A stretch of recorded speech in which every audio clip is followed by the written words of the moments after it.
But it was an opportunity which was somewhat wasted because the bull got back up and started roaring down the street. Some of you, I hope, have seen this picture. Have ever you seen this picture before? So this statue of this woman was stuck out there in front. It actually caused a lot of controversy on Wall Street. There were a lot of objections. To this this woman being there. But it really, for me, raises the question of the role of business. And to get a little historical perspective, when Alexis de Tocqueville came here in 1830, before he wrote his book, Democracy in America, and he was marveling at our country and how it worked. And he said that basically we have a three-legged stool. We have capitalism, we have religion, and we have democracy, and those three all offset each other and sort of oppose each other and safeguard each other, but the outcome of that is that things work pretty well. So I don't know about you, but if you think about it, democracy now is, I think, really been captured by the special interests. All of the legislation, the lobbyist headcount in Washington is many times the number of legislators that are there.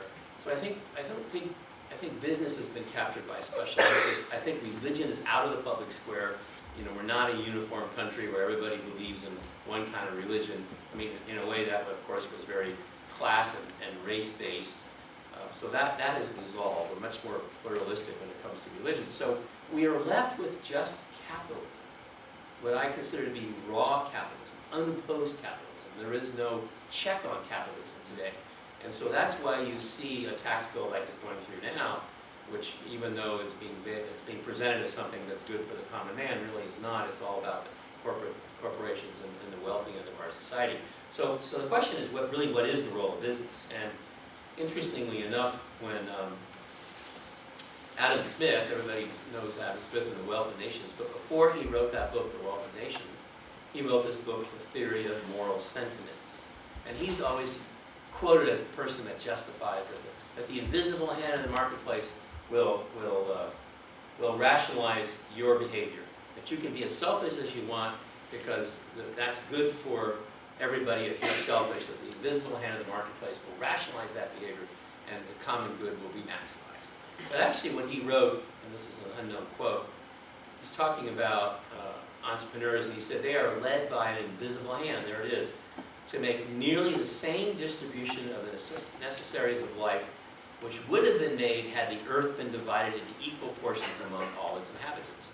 So that is not the guy that you think Adam Smith is. He is not saying that let the wealthy prevail. He's actually saying that in the end the outcome needs to be that there is a much more even distribution of goods. So we come back again to the role of business in this setting with raw capitalism, and I think the social businesses that are coming up now are saying that really business should be trying to maximize welfare for people on the planet. It's not just about business. It's about externalities and taking them in, whether they're internal or external. I mean, money, when it started thousands of years ago, people traded cowrie shells and furs and eventually precious metals and coins and whatnot. But money was in service to the economy. Money helped. If any of you take economics, you'll see that money is supposed to be a store of value and a medium of exchange. And that's the classic definition. But those times have changed. Money is no longer really just in service of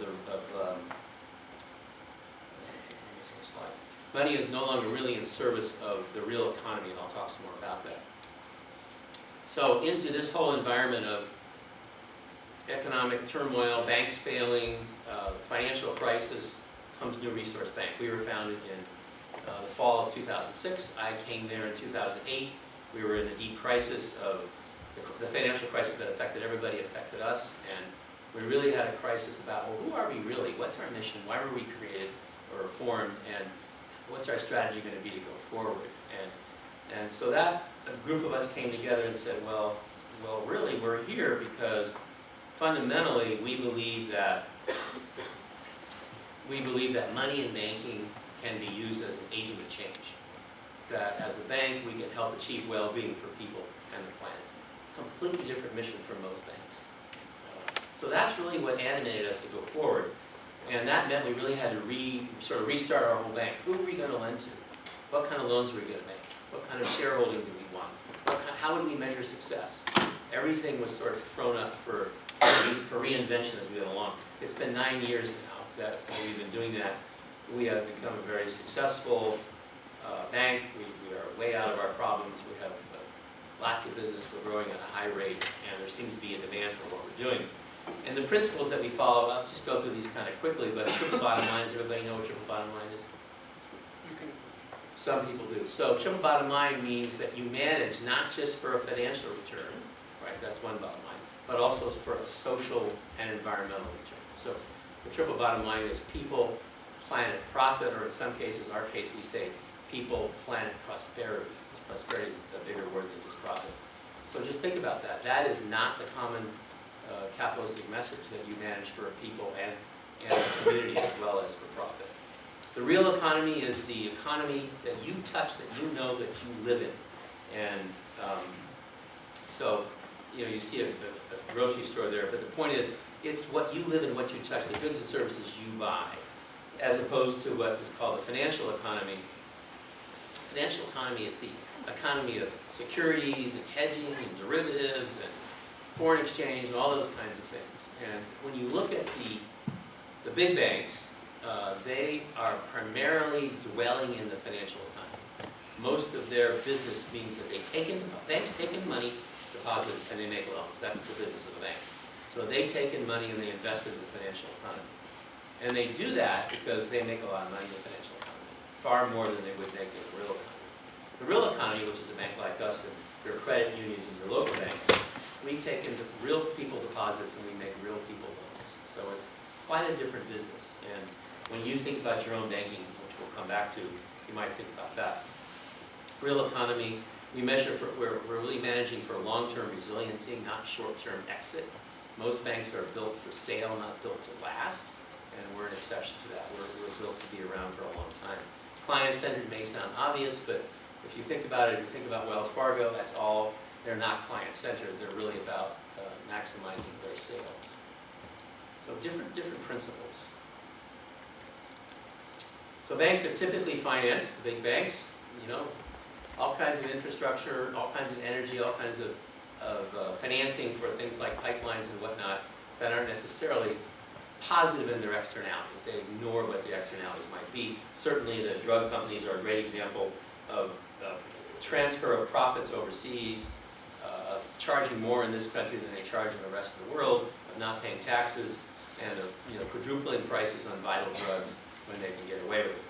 Whereas our business is to focus on clean energy, green building, nonprofits, a lot of organic food, and have these kinds of impacts that you see up there, environmental protection, health and wellness, etc. So a completely different focus in how we lend versus the typical bank lends.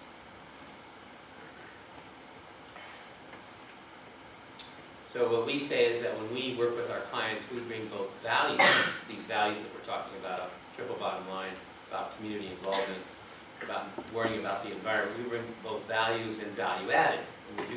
You can bring values, but if you don't bring value added, you're not going to be able to do business very well. So we really understand the businesses that we work with. It's a very intimate kind of business relationship.